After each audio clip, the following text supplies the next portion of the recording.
paling benar. Saya merasakan kebangkitan komunis sejak beberapa tahun yang lalu, tadi sudah disampaikan oleh adik satu, sejak dihilangkannya pelajaran PMP dirubah, sejak dihilangkannya sejarah perjuangan bangsa sekarang dihilangkan, Pak. Artinya generasi kita muda sekarang ini sudah tidak tahu sejarah, Pak. Mereka sudah tahu PKI itu bahasa bodoh, nggak berbahaya. Bagi saya sangat membahayakan. Ancaman PKI, saya bercerita sedikit, Pak. Apakah para pekerja Cina, TKA Cina yang masuk ini bukan merupakan ancaman, Pak? Saya dari Ternate, Pak. Saya dinas terakhir sebagai komandan kompi di Satuan 732 Raider di Ternate. Setiap saya pulang jam 2 malam penerbangan, di bandara itu hampir penuh dengan orang-orang Cina. Tidak bisa berbahasa Indonesia. Bayangkan, Pak. Saya contohkan satu. Sebentar, Pak. Ini menyangkut kedaulatan negara, Pak. Ya, disingkat, Pak. Kan? Ya. Sudah 1:30 ini. Betul. Sedikit saya minta waktunya, Pak. Ini menyangkut kedaulatan bangsa dan negara. Jadi, saya ada kasus ketika saya melaksanakan satgas di Pulau Taliabu. Di situ ada kelompok Cina yang banyak sekali. Ketika saya bertanya kepada kepala desa dan saya panggil 5 orang, saya panggil, tidak bisa berbahasa Indonesia, tidak bisa berbahasa Cina, berbahasa Inggris, dan tidak punya paspor, tidak punya visa. Dan saya tangkap. Malam hari saya didatangin satu letkol polisi, AKBP polisi, satu mayor tentara untuk menebus atau menjemput mereka. Saya tolak dengan ada imbalan satu kantong plastik uang. Saya tolak. Baik, Pak. Baik, Pak. Disingkat, Pak. Ya. Sudah artinya lebih. bahwa negara kita sekarang dalam ancaman, Pak.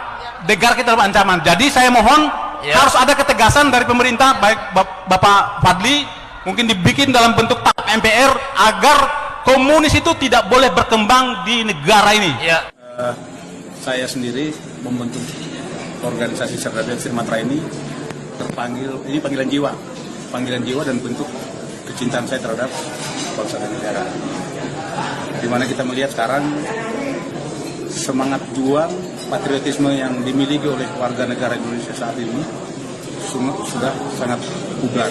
Bahkan saya bilang hilang, termakan waktu. Kenapa saya menjadi prihatin? Maka itulah yang menyebabkan saya membangkitkan semangat juang dengan mengumpulkan para mantan-mantan prajurit untuk menjadi satu wadah. Yang pertama, tujuan daripada kita membentuk wadah ini adalah menyambung silaturahmi para mantan prajurit yang sudah dikeluarkan dari kedinasan, baik yang pensiun ataupun yang ex. Itu saya satukan hanya untuk menyatukan satu pemahaman yang sama. Kemudian yang kedua, di dalam silaturahim ini mereka juga diharapkan bisa memberikan informasi ataupun lowongan-lowongan pekerjaan sehingga yang tadinya tidak bekerja bisa bekerja dengan layak dan bisa membiayai anak istrinya dengan rezeki yang halal. Nah, kemudian yang ketiga, kalau mereka sudah terisi perutnya dan seperti yang tadi sudah disampaikan juga, tentunya kita mudah untuk membangkitkan semangat juang mereka untuk membela kebenaran dan keadilan. Karena kita ketahui bahwa negara kita saat ini sedang sakit. Ya, kita prihatin semua. Sekarang kalau kita bisa bilang masyarakat Indonesia sekarang, masyarakat atau rakyat kita membiayai pemerintah. Itu yang terjadi sekarang. Bukan tanggung jawab pemerintah yang membiayai rakyatnya. Nah, ini menjadi satu keprihatinan. Ada apa? Sistem yang salah. Ini kita harus menjadi tanggung jawab bersama. Sehingga kami Cerdas Sumatera hadir untuk menciptakan kesejahteraan bersama sesama anggota, juga ingin memberikan kontribusi yang terbaik untuk bangsa dan negara ini. Pak, terkait intoleransi dan radikalisme, sikap daripada Trimatra sendiri bagaimana?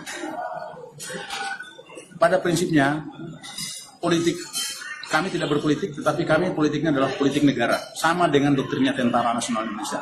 Politik kami adalah politik negara. Apapun yang bersifat merongrong kedaulatan negara, maka kami bersama penegak kedaulatan negara, yaitu aparat TNI, kami lakukan. Tadi sudah saya sampaikan bahwa salah satu, bahkan mungkin kami satu-satunya komponen cadangan yang paling siap menghadapi perang kalau negara membutuhkan.